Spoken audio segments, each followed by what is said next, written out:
Well, thank you so much for allowing me to be part of this service this morning. And yeah, I know the theme that I keep hearing is grief, and you know, it did visit us this morning too because we lost our Australian Shepherd this morning. But I want to talk about being the light, and you know, I know the light here, and you know, when the pandemic started, I got words, and they were, you know, when you look up at the sky, you'll see stars. And if you become one of those lights and shine a little bit brighter, you'll be able to help others home. And it's about giving back and being there for other people. And I've always been a giver. I've always given to be out there and be there for someone. And you know, you need to also receive when that comes into you, and allow, you know, people to help you as well when you're going through something, especially struggling like this. And I was going to talk, I had a whole different program, but because we're talking about grief today, it reminded me of my mother as well. And, you know, I did this exercise a while back. I thought about what is the worst thing that could ever happen to you? And I thought about all the horrible things. And I did an experiment. Every day I tried to one up it and come up with something worse. And at the end, I had death. And I thought there couldn't be anything worse than that. And the next day I woke up and I was able to one up death. It was that it never could happen. I could never have the worst thing that could ever happen, because it's what you leave behind. It's your legacy. And the light that you have here, it lives on in others. And there are people who have been dead for hundreds of years, even centuries, who are still helping people today. And if you give back and you give out and you put of yourself into others, you never know how it touches those people. And I had this young woman when I was back in high school. And I remember I was at this dance and I asked her to dance and she wouldn't dance with me. And I kind of sensed something was off. And I was with my friend. I was this wingman. He was going to try to dance with her friend, and they went off and they went to dance. And I just sat with her. I said, "Is it all right if I just sit and speak with you?" And over the course of this, you know, I kept trying to edge her to dance, and she still wouldn't. But that was okay. And we just ended up talking that night. It was 30 years later. I get this message on Facebook. It says, "I don't think you remember me, but you asked me to dance and I wouldn't. And I want to tell you why, because I was actually thinking of committing suicide. I had no self-worth, but you sat and talked to me that night and put something in me. And now I've got kids. I raised them with the ideals that you said in me that day. And I'm thinking, this person's been thinking about me for 30 years. I ended up officiating her daughter's wedding, and we had that dance at her daughter's wedding 30 years later. You never know how your light lives on in others, and you bring that forward. And I want to talk a little bit about grief, because losing my mother was one of those moments. And you know, I was still celebrating. You know, there was that in it, and I was actually working on her funeral video. And she's in the next room in a nursing home. And I saw these photos of her, and every photo she was smiling. And I thought, you know, I've lived with this amazing light in my life. She's smiled from the day I was born right up through. And she was diagnosed with cancer, and that really took her smile away. And then she had early onset of Alzheimer's. She had dementia, and she was going to lose her memory. And my sister was very upset. She thought, oh my God, you know, she's not going to remember who I am. What are we going to do? She's going to forget us. And she didn't. You know what she forgot? She forgot that she had cancer.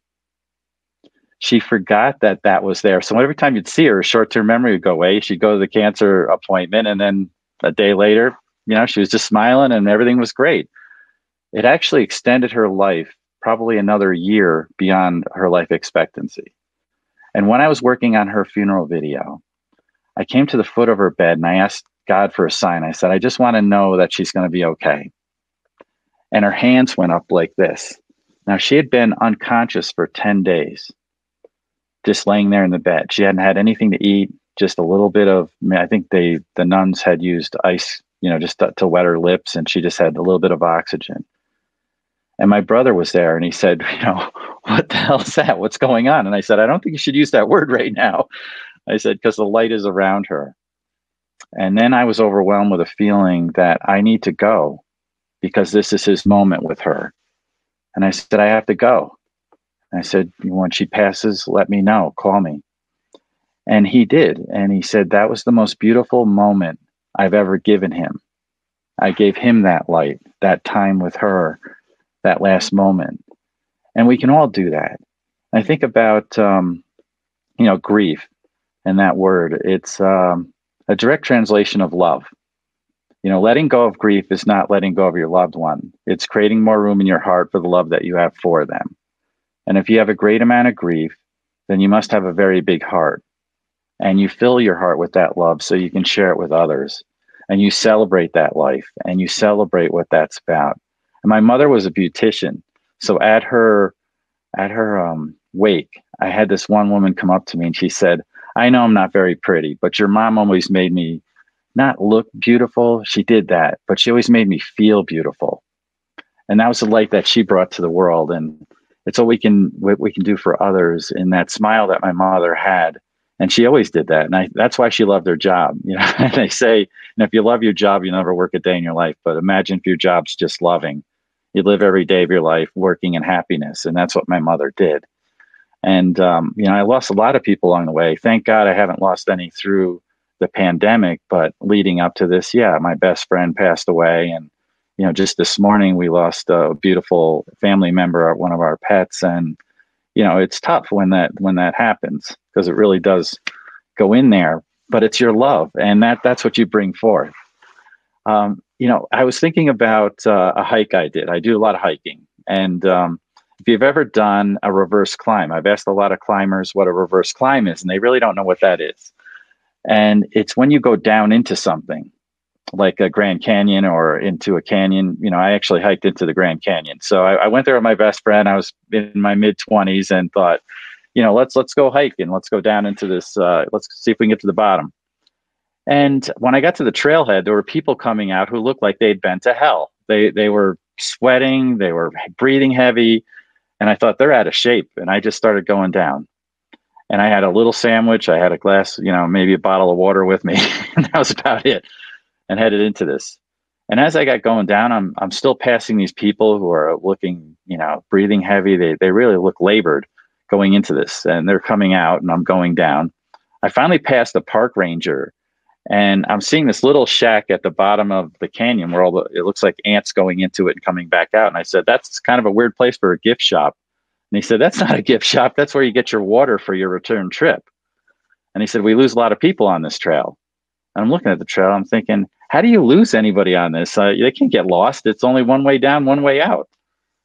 And it was about maybe 40 minutes later that I realized what he was talking about. I'd gone down, about an hour and a half, almost 2 hours into this trek, and I still wasn't getting closer to the bottom. I finally came across this sign, and it says on it, if you do not have 4 liters of water on your person and you choose to pass this sign, we will not be able to rescue you or recover your body. And that's when it struck me that the people that they lose die on the trail from dehydration.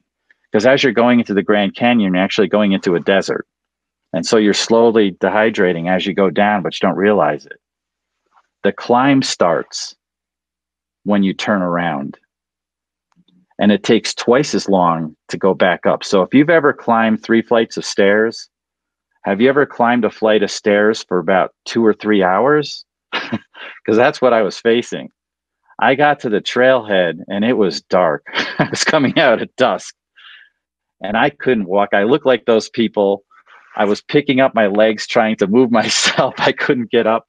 And I thought, wow, I almost died. I could have died on this trail. And I thought about, going back, and I was like, why didn't I even bring the car? I walked another half mile to the hotel because I thought it was a beautiful day. So I still had to get back there. I get to the lobby and the woman at the lobby says, hey, you been hiking today? I said, yeah. She said, hiking to the canyon? Yeah. Well, what trail did you go on? I said, Bright Angel Trail. That couldn't be that bad. And she said, oh, that's a tough trail. You know what the nickname for that trail is? It's Satan's Staircase. And I thought, yeah, it is once you start coming back out. And that night I laid there and I thought about all the people who had died on that trail. Those who hadn't asked for help when they needed it, hadn't said I was stupid, going down here. I didn't bring enough supplies, or the people that passed them and didn't reach out and help. And that's really what being the light is. It's recognizing that others need help. And I know that Reverend Hayes mentioned my martial arts at the beginning. And, one thing that I learned from that is if you move into the pain and you move into that and you use that and redirect it, that's how you defeat an opponent that's coming at you. You go into the pain. And when we see somebody that's grieving, we tend to want to pull away and not reach out to that person because, you don't want to really experience that hurt and that pain that they have.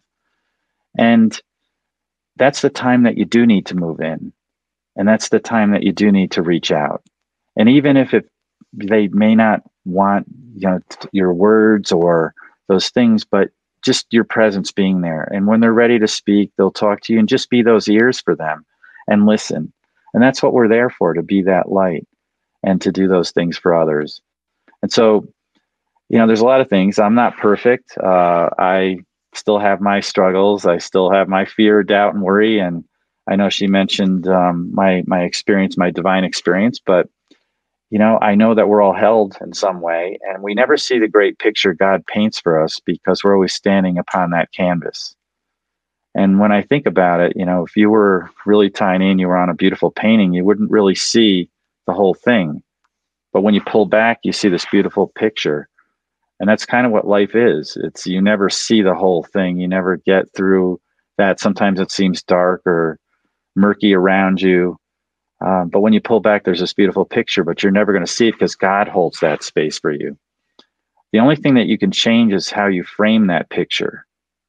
And I don't know if you've ever been to a museum, but sometimes the pictures are even more beautiful, and the frames of those pictures are even more ornate and beautiful than the paintings themselves. And that's really perspective, and it's how you look at life and how you look at yourself. And I'm constantly evaluating myself. I'm like a puzzle solver, so I'm trying to figure things out, and sometimes you just need to let go. That's hard for me in my life to do, but I often do look at that. And what I want to close with is just a quick story about a time when I actually got to be a superhero for a moment, and I got asked to dress up as Spider-Man, and I did not want to do it. It was for a children's party, and I thought, this is like the worst thing, wearing this skin tight outfit and going in there, and I really struggled to not do this. And I kept telling my friend he wanted me to do it for his son. And I thought, no, there's no way I'm doing this.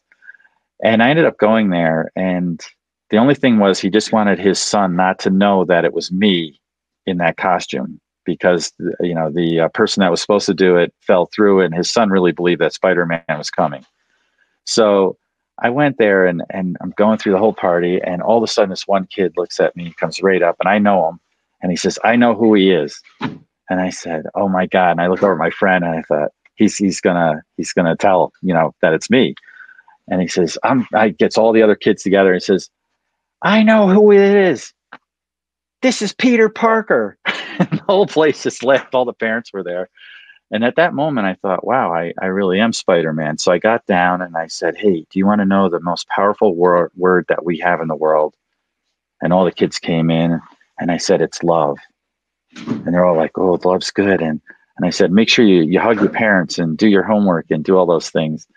And they, at the end, all the kids were there. I was like a giant teddy bear, and they were just hugging me. And then I had to go change. And I came to the party as me, just regular Joe again. And I walked in, and all the parents were lined up this time. And they all greeted me as a hero. And this one woman came over to me, and she hugged me, and she said, "That's the most beautiful thing that anyone's ever done for my child." And this is something I didn't want to do. I didn't initially want to go to this party and be this superhero. But, when you have those opportunities and you bring it in, you can make a difference.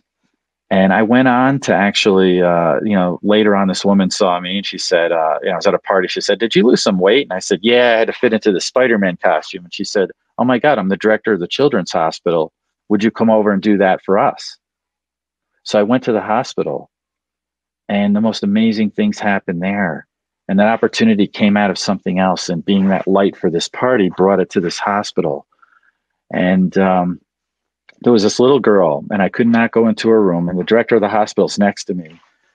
And they said, "Oh my God, she's blowing you kisses." And with Spider-Man, I realized there's no smile. I can't bring my smile. I have to do this with my whole body. So I'm doing, bringing the heart, and I'm pointing at her. And I gave her this card. I wrote something on a card, and I said for the nurse to bring it into this little girl. And it said, all superheroes have one thing in common. They never, ever, ever, ever give up on hope.